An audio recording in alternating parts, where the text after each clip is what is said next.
مساء الخير متابعي قناة منوعات أسماء فؤاد، وده على حسب التوقيت اللي بصور فيه. ازيكم عاملين ايه؟ يا رب تكونوا بألف خير. معاكم أسماء فؤاد في فيديو جديد. الشنطة اللي بالفريم اللي تعبى ناس كتير هنعملها مع بعضينا. ده فريم دائري، انا عاملاها سلسلة ويد صغيرة كده. تمام، ادي حجمها من جوه واسعة جميلة. الفريم ده حوالي 13 سنتي. سهلة وخفيفة، وان شاء الله مع بعض هقول لك على حاجات هتراعيها بعد كده في اي فريم هتشتغلي عليه يعني بعد كده. اللي انا عايزه بس اعرفه لك ان انا مش هشتغل على نفس مقاس الفريم ده، انا هشتغل مفاجأة.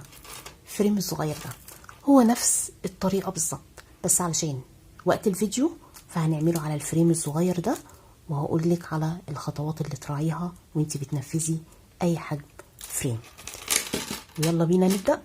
بس الاول ما تنسيش سبسكرايب او اشتراك في القناة لو اول مرة تشوفيها، واللايك والشير على قد ما تقدر. يلا بينا. هحتاج معايا هنا لولي مقاس 6 او خرز كريستال او خرز اكريليك عادي. تمام، والفريم ده 5 سنتي. عندك اكبر مفيش مشكلة، نفس اللي هنعمله بالخطوات على اي فريم تقدري انك تنفذيه. تمام، وهنا لو هعمل ايد كروس ممكن تستخدمي سلسلة ب2 جنش زي دول. تمام، ومعاهم حلقة سهلة الفتح كده. طيب لو مش عندك السلسلة بالجنشات دي ممكن نستخدم لولي مقاس 8 او 10، ونجيب 2 جنش خارجي علشان نعمل الدراع الكروس. والخيط بتاعنا مقاس 50. ويلا بينا. هجيب الفريم بتاعي كده. بصي معايا، اول حاجة علشان تعرفي او تحددي مقاس الخرز بتاعك او الفتحات اللي هتستخدميها، هتجيبي الخرزايه بتاعتك كده. تمام، وهتحطيها عند اول فتحه، هتلاقيها اي مقاس، ده مقاس 6، فهتلاقيه ما بين الفتحه الاولى والفتحه التانية بالظبط. طيب لو هتستخدمي مقاس 8 زي مثلا اللولي كده، ده مقاس 8، هتلاقيه، بصي لو حطيتي كده هوريهولك من جوه كده، هتلاقي الخرزايه في واحده في النص، فتحه في النص مش هتستخدميها، يعني هتستخدمي اول فتحه وتالت فتحه. تمام، دي بدايه اي فريم باي مقاس خرز. لو مقاس 10 هتلاقي نفسك الاتنين اللي في النص، بس انا مش متاح قدامي دلوقتي مقاس 10، هتلاقي الاتنين اللي في النص مش هتستخدميهم، وهتستخدمي اول فتحه ورابع فتحه.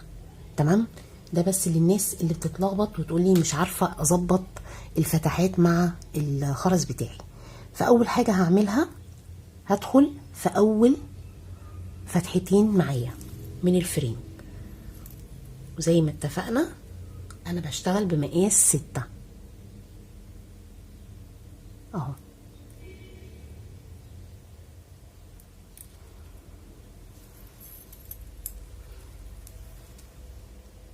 تمام، اول فتحتين هجيب خرزايه وهدخلها في طرف واقفل بالعقده بتاعتي خالص. تمام اهو كده، بثبت الخرزه بتاعتي، شايفاها؟ بصي الخيط بتاعي خارج من اول فتحه وتاني فتحه، وثبت الخرزايه بتاعتي. هبني على الخرزايه دي رباعي، يعني هحط 3 خرزات كده ونقفل الغرزه بتاعتنا. موضوع سهل جدا.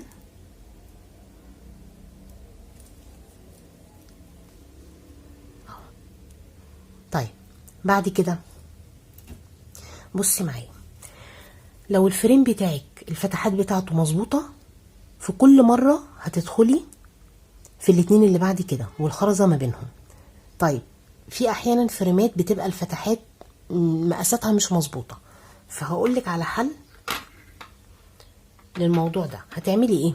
هتاخدي الخرزايه في الطرف الشمال ده، هتاخدي خرزايه وتدخليها كده وتنزليها بالشكل ده كده، ماشي؟ هتشوفيها بمجرد ما هتحطيها هتشوفي الخرزايه ما بين الفتحتين ولا ما بين 3. اقرب فتحه ليها تمام هتدخلي فيها الخيط اللي بالطرف الشمال وتسحبيه لتحت كده، تمام. وبنفس الطرف هطلع من اللي قبلها، زي ما احنا قايلين ان انا بستخدم فتحتين لكل خرزايه، واسحبه كده اهو. بعد كده ادخل في فتحة الخرزايه نفسها اهي، اللي هو بلف الخيط بتاعي علشان اخرج من الخرزايه اللي انا لسه مدخلها. شايفه معايا؟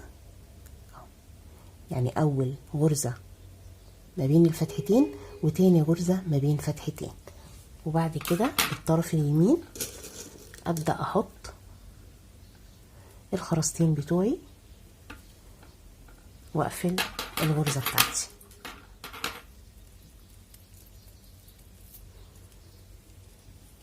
تمام اهو.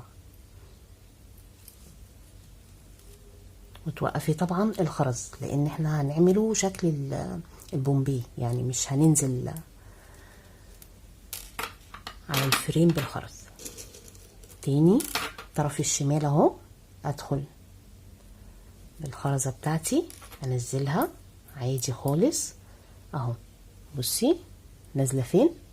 هتلاقيها ما بين الخرزتين دول. هاجي في الخرزه اللي ناحيه الفتحه كده، ناحيه فتحه الخرز يعني، واسحبها كده، وبنفس الطرف هدخل في اللي قبلها اللي هي مش داخل فيها حاجه كده، وبنفس الطرف هدخل في الخرزايه كده اهي. اظبط كده الخرزايه بتاعتي، وبالطرف اليمين ازود خرزتين ونقفل الرباعيه بتاعتنا اهو. هتلاقي حتى الشغل معاكي مظبوط. تاني الطرف اللي تحت او الطرف الشمال هحط خرزايه وانزلها، تمام اهي. هدخل فين؟ هدخل في الفتحه اخر واحده جنب فتحه الخرز على طول، وبعد كده بنفس الطرف اللي انا لسه منزلاه هدخل في الفتحه اللي قبلها واسحب الخيط بتاعي. خدي بالك عشان الخيط ما يلفش حوالين قفل الفريم، تمام. وبنفس الخيط برضو هدخل في فتحة الخرز كده،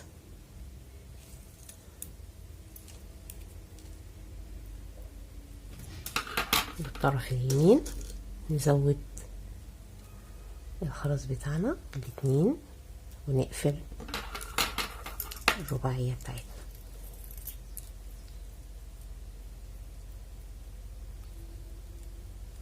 اهو. تاني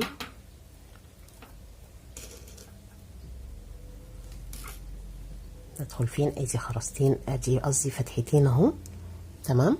هدخل في التانية كده وبعد كده اطلع من اللي قبلها. مش عارفه هي باينه معاكم من هنا ولا لا، بس بطلع من اللي قبلها. وبعد كده ادخل في فتحه الخرز واسحب اهو. وفي الطرف اليمين احط خرزتين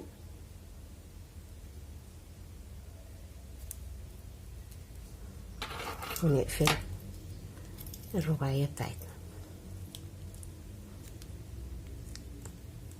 دي طريقه اي فريم، اي خرز او اي شنطه هتعمليها بالفريم هي دي. وبالنسبه لفتحات الفريم اللي ما بتبقاش مظبوطه زي ما قلت لك، حطي الخرزايه وشوفي اقرب فتحه ليها في الفريم وتدخليه منها. بس طبعا تراعي الجهه، يعني الفريم، يعني احنا اشتغلنا هنا ماشي، نفس اللي تعمليه هنا تعمليه الجهه التانية ويبقوا نفس الغرز. يعني مثلا عملتي هنا مثلا 10 يبقى الناحيه التانية 10، عملتي هنا 5 يبقى الناحيه التانية 5. تمام، عشان بس ايه تبقى شكل الشنطه معاكي مظبوط وشكلها حلو. تمام،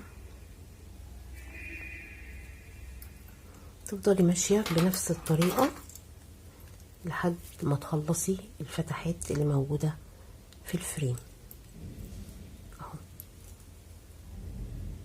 تمام،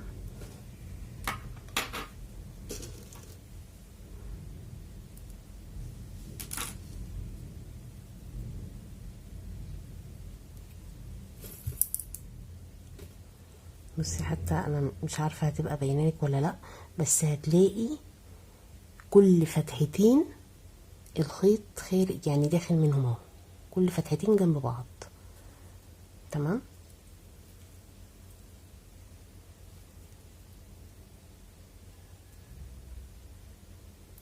هطلع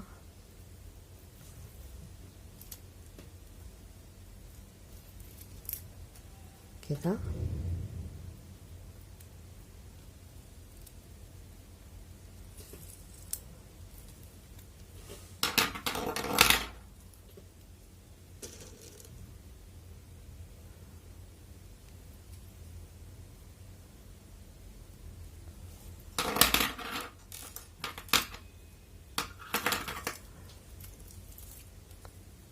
تمام اهو. اخر حاجه معايا وبصي فاضل 3 فتحات. تعالي نشوف مع بعض هنعملهم ازاي. ايه دي الخرزايه، وهدخل عادي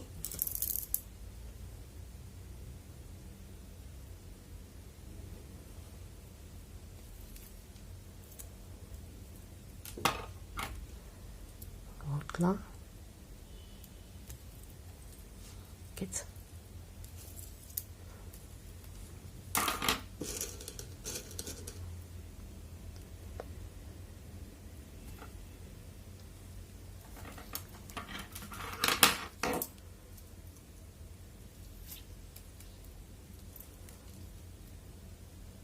تمام، طيب فاضل هنا فتحة واحدة بس من الفريم. هعمل ايه؟ مفيش اي مشكلة خالص. هحط خرزاية اهي كده. بصي معايا اخر الفريم هتلاقي في دخلة كده موجودة، فهعدي الخيط كده منها، هعتبرها فتحة. تمام، وممكن تستغني عنها خالص، يعني مفيش اي مشكلة، يعني ممكن تستغني عنها خالص الفتحة دي ما تشتغلهاش.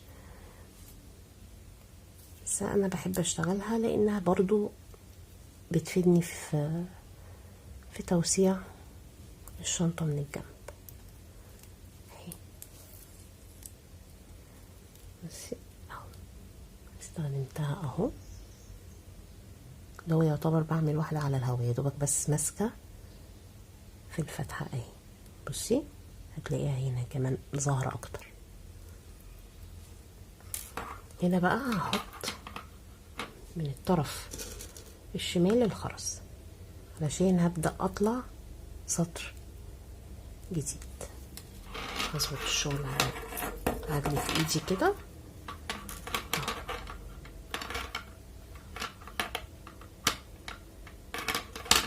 بصي دول كام؟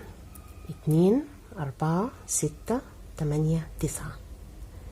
نفس العدد ده هنعمله الجهة دي، بس بعد ما اخلص الطول اللي انا عايزاه هنا.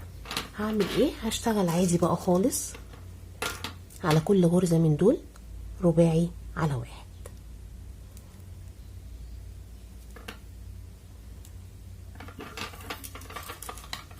اهو. همشي عادي خالص.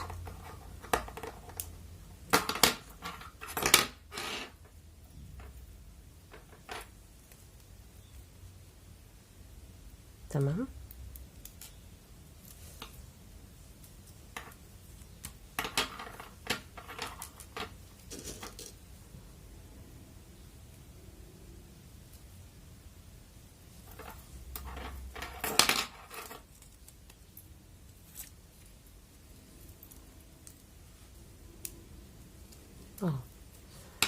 طول ما انت ماشية هندخل في خرزة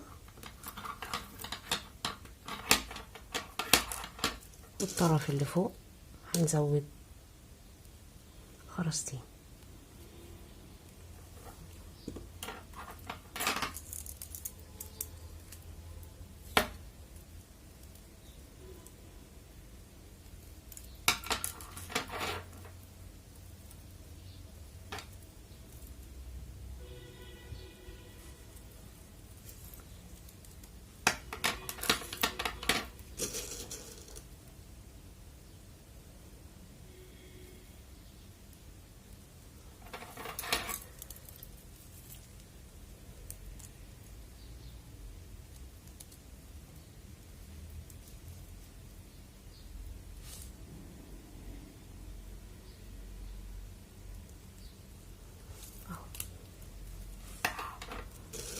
يا رب تكون الطريقة واضحة.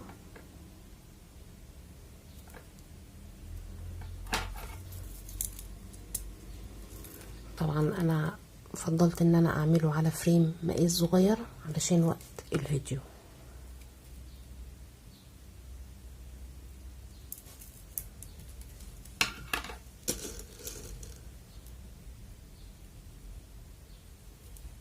طبعا لو في اي حاجة مش واضحة معاكي في الفيديو او في اي استفسار اكتبي لي كومنت تحت وهرد عليكي،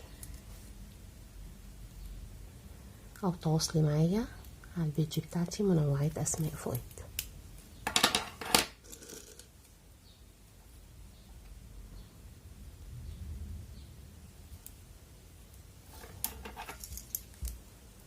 الطريقة بتاعتنا المعتادة لما بنيجي بنشتغل. بصي عملتي الاساس صح، بداية الفريم هتلاقي شغلك مظبوط باقي السطور.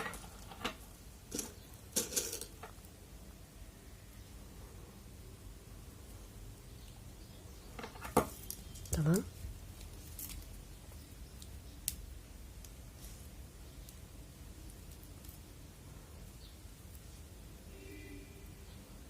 هدخل في اخر خرزة معايا اهي، وهقلب الشغل اللي هو هنحط من الطرف اللي تحت الخرزة علشان نبدأ سطر جديد.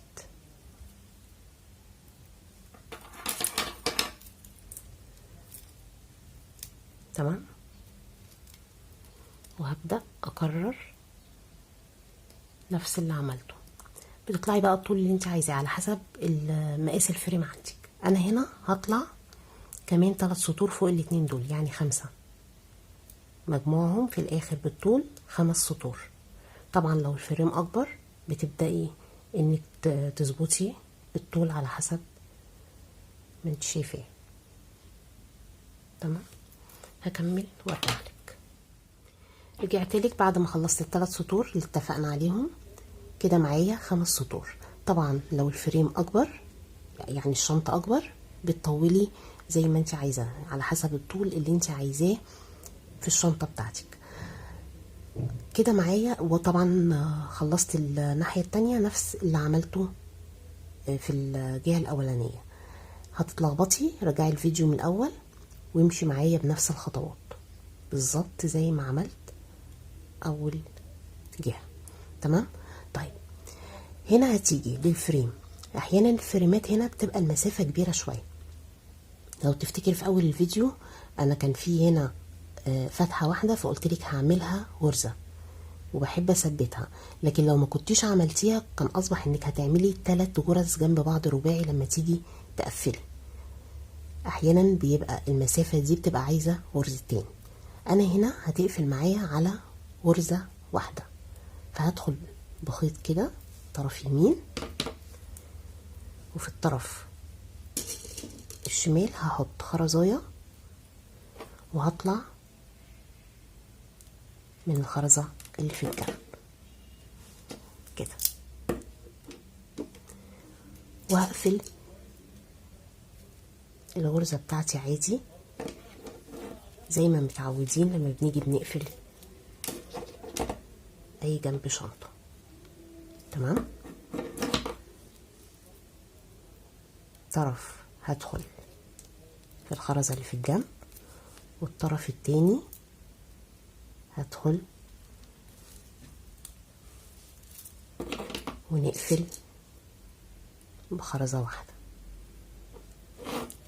تمام كده. بعد كده اكمل بنفس الطريقة كده.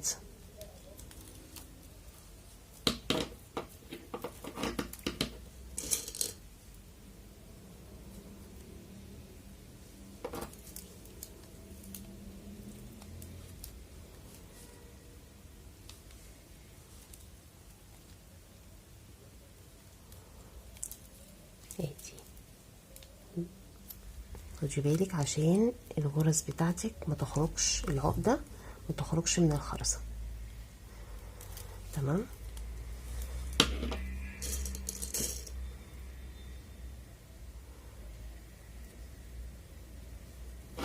كده.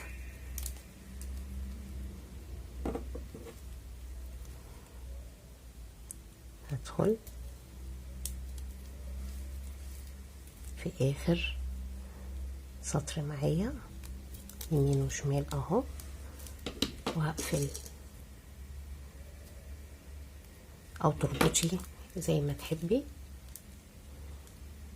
لو هنهي الخيط بقى بتاعي وهداريه في الخرز زي ما احنا متعودين. انا بيبقى زيادة امان بعمل عقدة كمان وبعد كده اداريه، او لو تحبي انك تربطيها ربط على طول. تمام كده.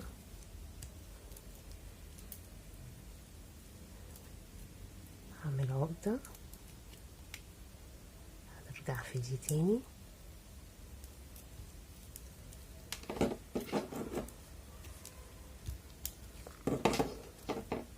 كده، واداري بقى ايه واقص زيادة. نفس اللي عملته هنا هعمله هنا. تمام.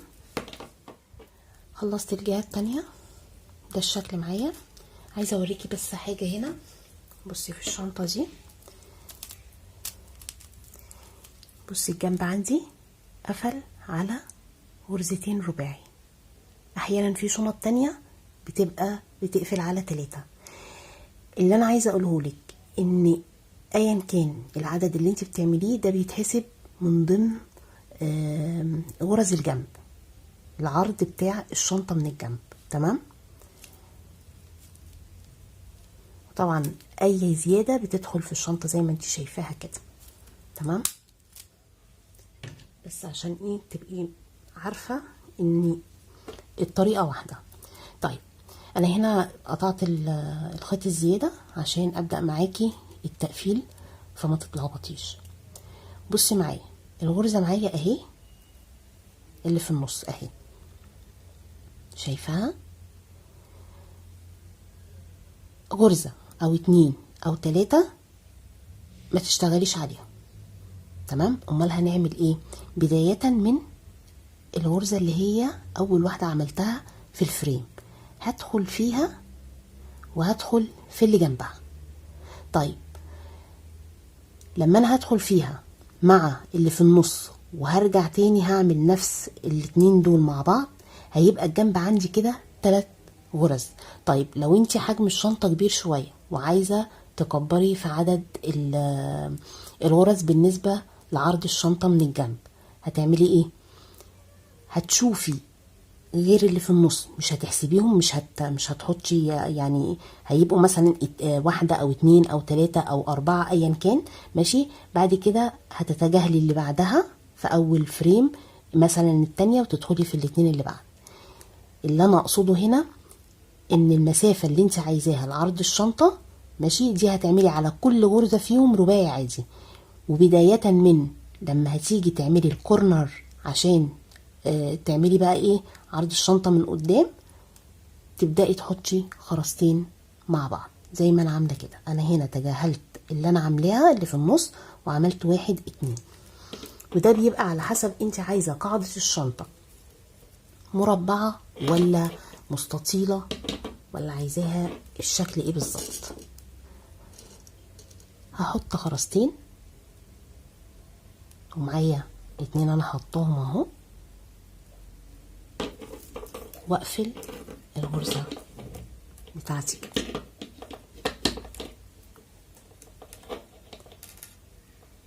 اهو. ادي اول كورنر، انا ببدأ بالكورنر بتاعي اللي هيحدد لي المربع بتاع قاعدة الشنطة اللي انا شغالة فيها.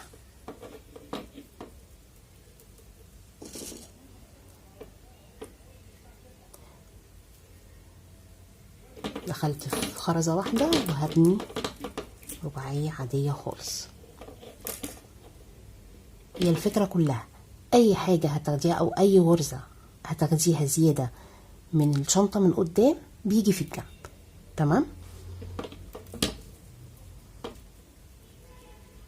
يعني بتتحسب من العرض بتاع الشنطة من الجنب. فانا مش عايزة العرض كبير لان معايا حجم اللي انا بعمله ده صغير، فحلو قوي ان انا اعمل 3 غرز في الجنب يبقى عرض الشنطة، تمام؟ ادي تالت غرزة.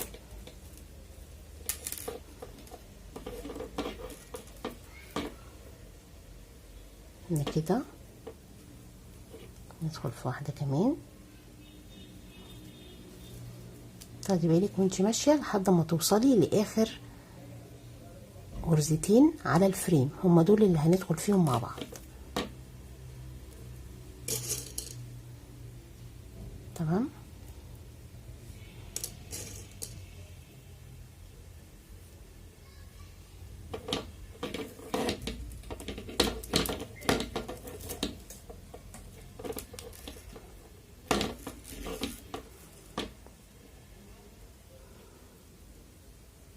ادخل في خرزة كمان،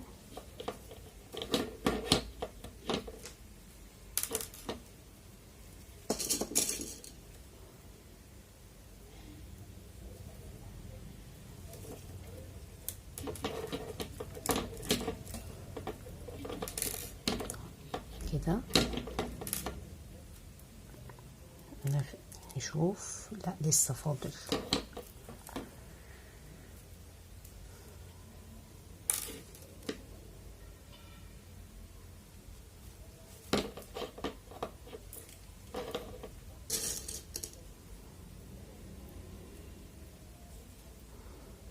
كده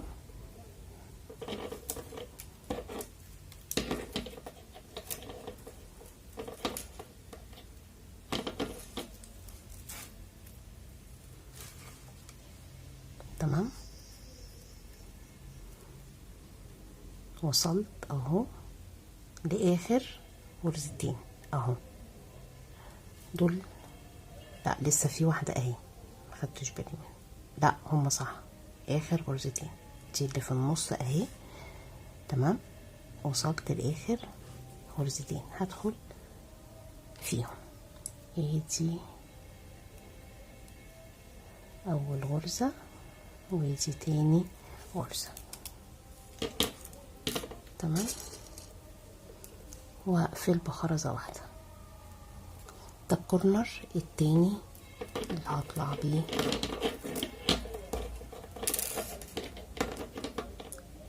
اهو.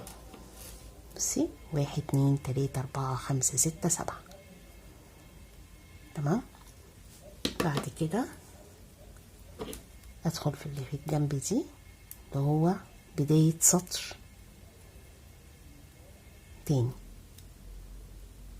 في عقدة هنا معايا انا كنت عاملاها بس اهي. واظبط الغرزة بتاعتي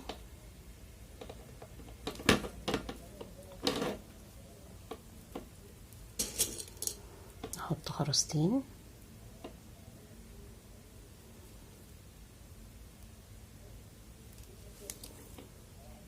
تمام،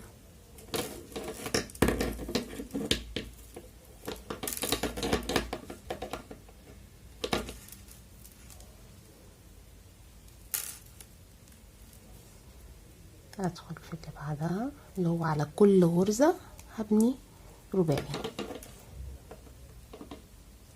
على السبعة دول. ده هيبقى 7 غرز دول اللي هما من قدام. تمام، اللي هما كانوا في البداية خالص لما اشتغلناهم كانوا 9. لما خدنا 2 مع بعض من هنا و2 مع بعض من هنا، ففي النص هيفضل لنا 7 غرز. تمام،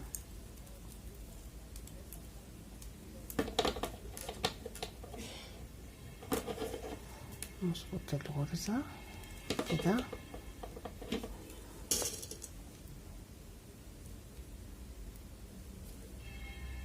تمام كده.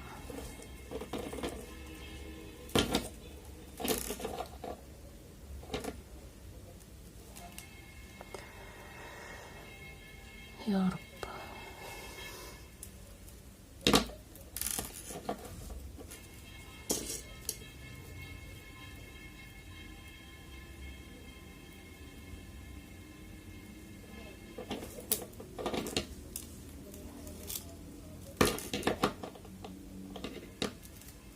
تمام،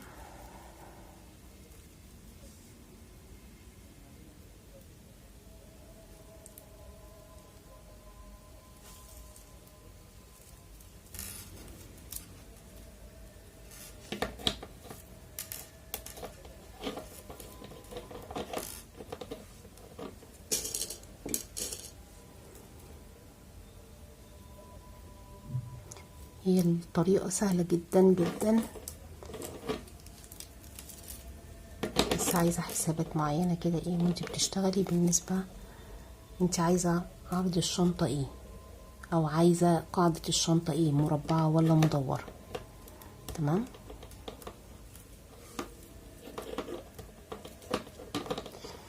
عايزة اقولك على فكرة ان احيانا الفريمات بتبقى الفتحات بتاعتها مظبوطة، يعني اللي هو بتشوفين الفريم الفتحات بتاعته من هنا سهلة، اللي هو مفيش مشكلة. لكن احيانا بقى الخرز هو بيختلف على فكرة. الخرز من شركة لشركة، يعني مثلا مقاس 6 هنا في اللولي مش نفس المقاس بالظبط في الخرز الاكريليك. بتلاقي الخرز الاكريليك اصغر شوية وخصوصا المستورد، فاحيانا بيفرق معاكي في فتحات الفريم. يعني وانتي شغاله تقولي طب ما هو مقاس 6 ليه مش نفس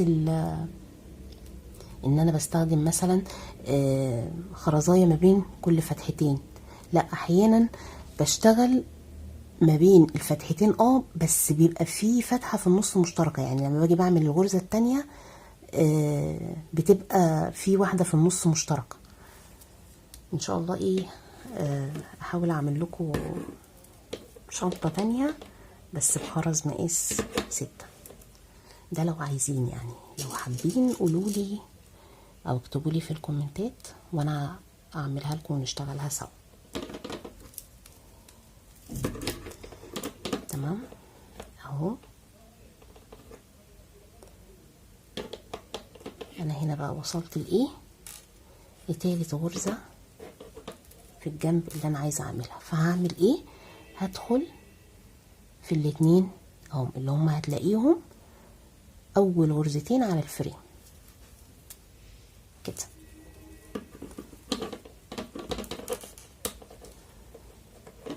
وهنقفل بخرزة واحدة بس.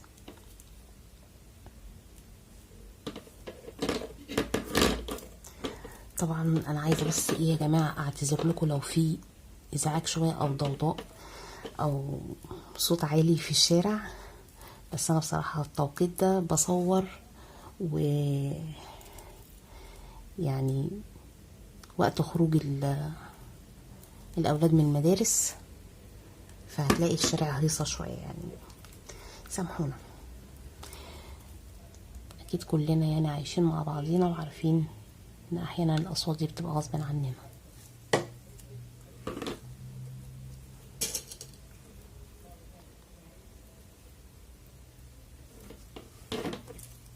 تمام كده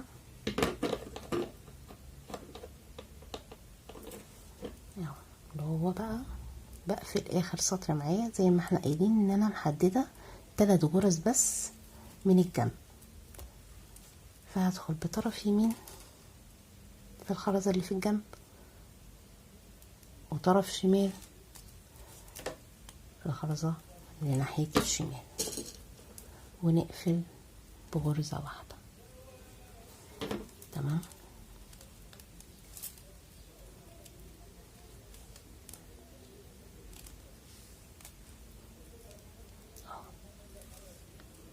في حتى تبدأ ترسم نفسها كده.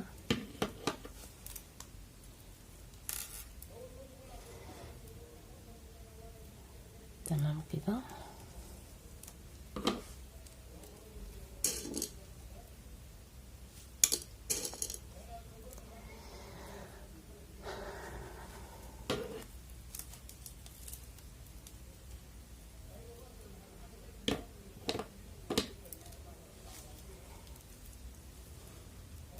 عايزه اقول لكم ان رغم ان انا قاعده في الدور السادس تمام، بس ما شاء الله يعني ايه، واحد بيتكلم في التليفون اهو تحت العماره، حاسه انه قاعد جنبي في الاوضه التانية. ده يعني مش عارفه والله انا عايزه اقول لكم ان انا يعني صورت الجزء ده اكتر من مره بسبب الدوشه اللي في الشارع، بس بقى يعني قلت لا مش هينفع بقى كده، خلاص يعني امر واقع.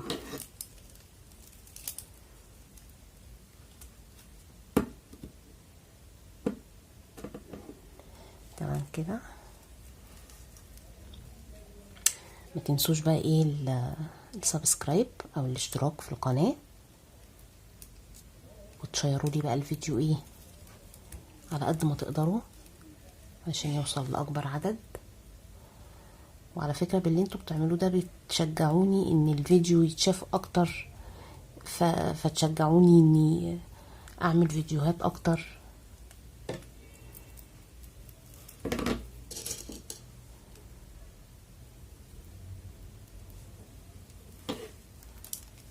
وطبعا يهمني رأيكم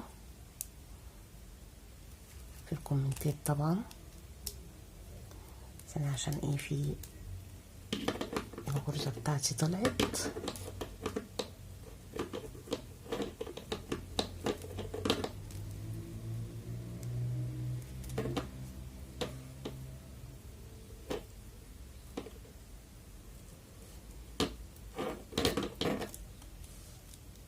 ظبطتها اهو. تمام. اخر غرزة معايا وصلنا لها، هبدأ اقفلها برضو. تمام.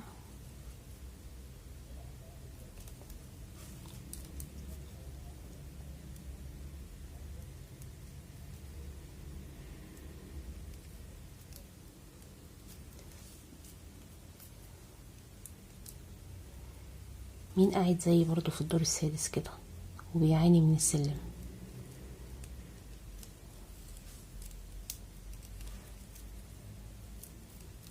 بس بصراحة انا بحب الادوار العالية، مش هضحك عليكم.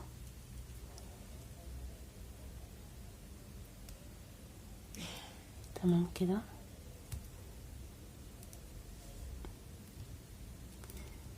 هو يعني بقفل معاكم اهو لحبايبي المبتدئين اللي هو اهو. تمام. هتقلي الخيط زي ما متعودين وارجع. خلصت اهو. تمام. بصي بقى، عشان في ناس كتير بتبقى دي مشكلة بالنسبة لهم لما بيجي بيقفلوه، فنجمد كده شوية، ندخل ده كده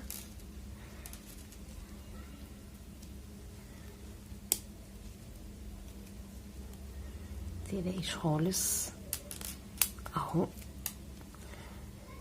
عشان بس ايه بيجيبولك في الفيديوهات ان هو اول مره لما بيجوا بيعملوه اللي هي الريلز دي انها بتتقفل بسهوله، لا بيبقى في الاول صعب شويه، بعد كده خلاص اهو. اللي هو بس بتسكني كل حاجه مكانها. تمام اهو.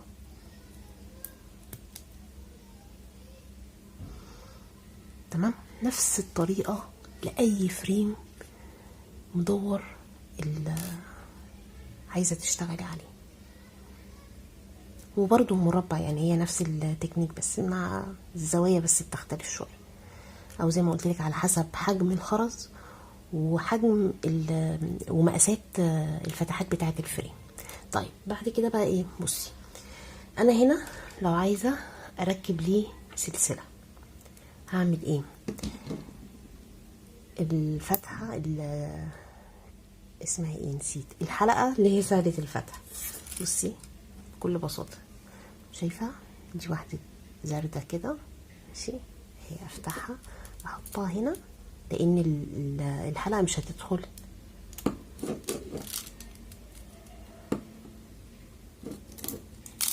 تمام. واجيب السلسله بتاعتي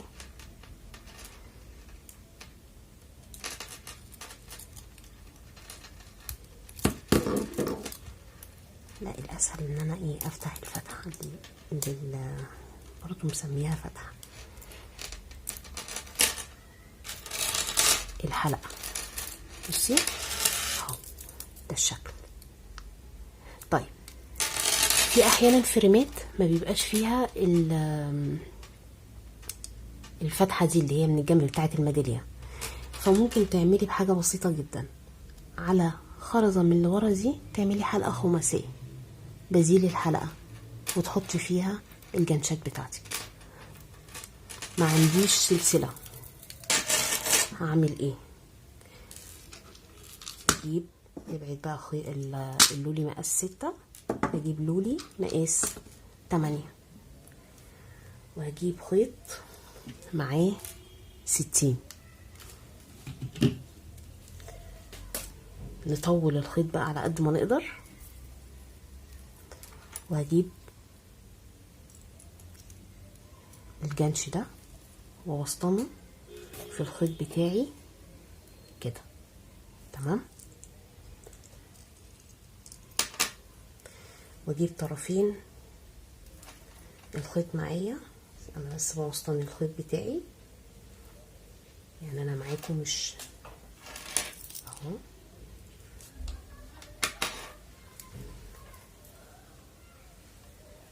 اهو وابدأ احط اللولي بتاعي عشان اعمل دراع كروس كده.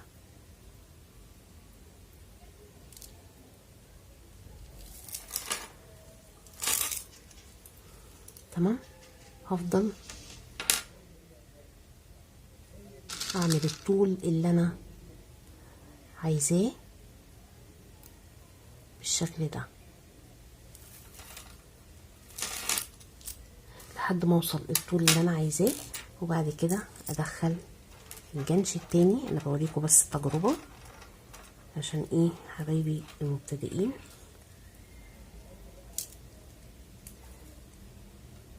انا طبعا هطول عن كده. ماشي كده، واربط عادي ربطة عادية كده اهو. مش عايزه اربطها قوي عشان انا هفكها طبعا. ماشي، وبعد كده بدخل بطرف الخيط واسحب الغرزه بتاعتي اللي انا عاملاها هنا. اوريها لك حتى.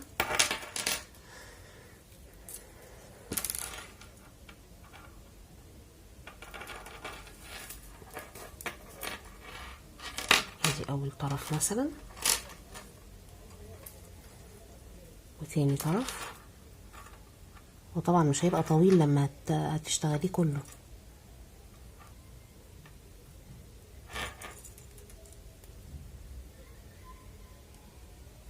كده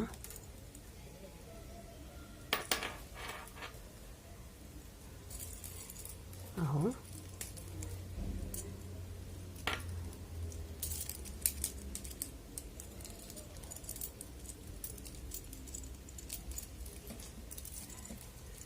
عشان انا ربطت ربطه واحده فايه هتلاقيه، لكن هو بصي ما بيبانش لما باجي بربطه اهو. انا طبعا زي ما قلت لك ربطه واحده، فعشان كده في فراغ، لكن هي نفس الشكل يعني، هيبقى من هنا ومن هنا. تمام. وتحطيهم مع السلسله. ده بالنسبه للدراع الكروس. لو عايزه تعملي دراع تاني غرزه رباعيه وبتطلعي فوقيها الطول اللي انت عايزاه، هتديكي نفس النتيجه دي. تمام. وبكده نكون خلصنا الفيديو بتاعنا. يا رب تكونوا يا رب نسيت الكلام معلش مش مركزه. انا الدوشه حواليا بتعمل لي ازعاج شويه وقلق. يا رب تكونوا استفدتوا من الفيديو ويكون عجبكم، واشوفكم على خير في فيديو جديد. السلام عليكم ورحمه الله.